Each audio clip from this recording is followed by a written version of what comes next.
Hitler believed he had chosen the perfect place and time to humiliate the Allies. The Ardennes forest in December 1944 seemed like a location no sane general would pick for a major offensive. Dense woods, narrow valleys, poor roads, and freezing weather made it a logistical nightmare. German planners counted on all of it. They assumed the Allies were overextended, enjoying Christmas in their newly liberated French towns, and above all too slow to react if something dramatic happened deep in Belgium and Luxembourg. The gamble, later known as the Battle of the Bulge, rested on a single assumption: America and Britain couldn't possibly shift massive reinforcements into the Ardennes fast enough. At best, the Allies might scramble a division or two, but nothing capable of stopping a spearhead of panzers racing toward Antwerp. If the Germans smashed through thin American lines, they could split the Allied armies, stall the advance, and perhaps even force a negotiated peace. On paper, it made sense.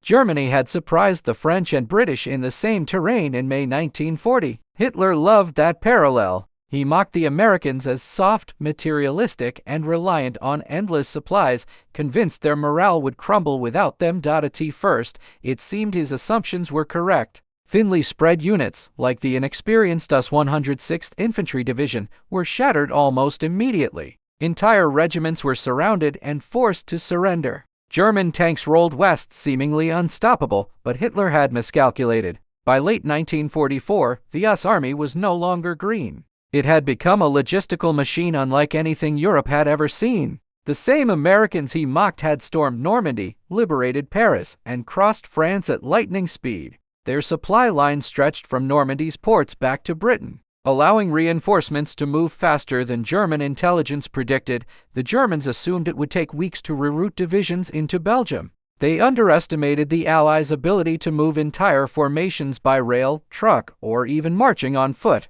What seemed impossible to 5,000 fresh troops in days would be the undoing of the offensive. By dawn on December 16th, German artillery unleashed a thunderous barrage across a 50-mile front. Fog and mist grounded Allied planes and blinded scouts. Early reports made Eisenhower think it was another local counterattack. But as updates piled in, clarity emerged. Hitler had committed nearly 30 divisions, including some of his last armored reserves, to a single goal: Antwerp.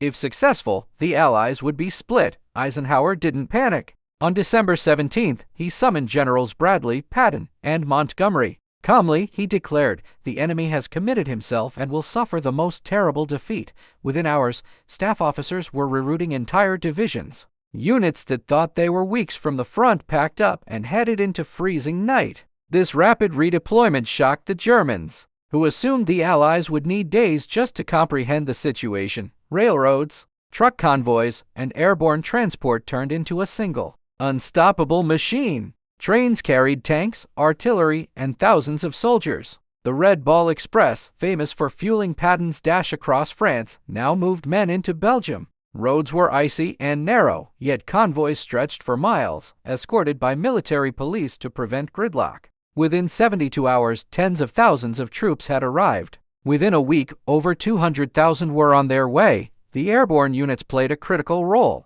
The 101st and 82nd Airborne were flown in by C-47 Dakotas, often in blackout conditions, to plug gaps in the front. Paratroopers, still fatigued from Normandy and France, marched through snow to dig foxholes and defend key crossroads. Their sudden arrival shocked German units, who expected empty roads and minimal resistance. Meanwhile, armored reinforcements thundered into Belgium. Shermans, self-propelled artillery, and tank destroyers moved along icy roads, supporting airborne infantry and creating formidable obstacles for German panzers. Even exhausted infantry units marched day and night, covering 20-30 miles through snow, sometimes under enemy fire, to hold villages and crossroads. By December 19th, the Germans found themselves facing a force far larger and faster than expected. Fresh American units appeared where none should exist. Bastogne, meant to fall quickly, became a fortress with the 101st Airborne and elements of the 10th Armored Division holding firm.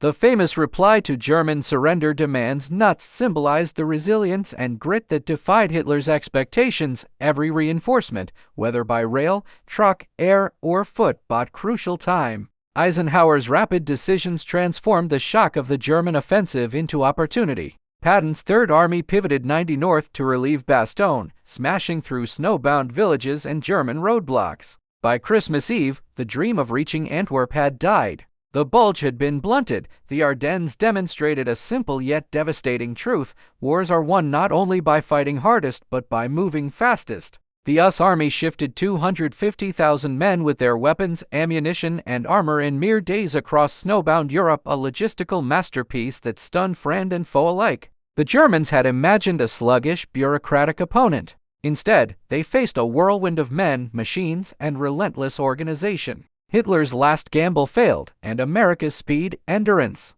and coordination turned the tide. The Battle of the Bulge left more than wrecked tanks and snow-covered foxholes. It left a lesson etched into military history: mobility, as much as firepower, can decide the outcome of a war. In December 1944, America proved it could do both. Please don't forget to subscribe and hit the bell icon.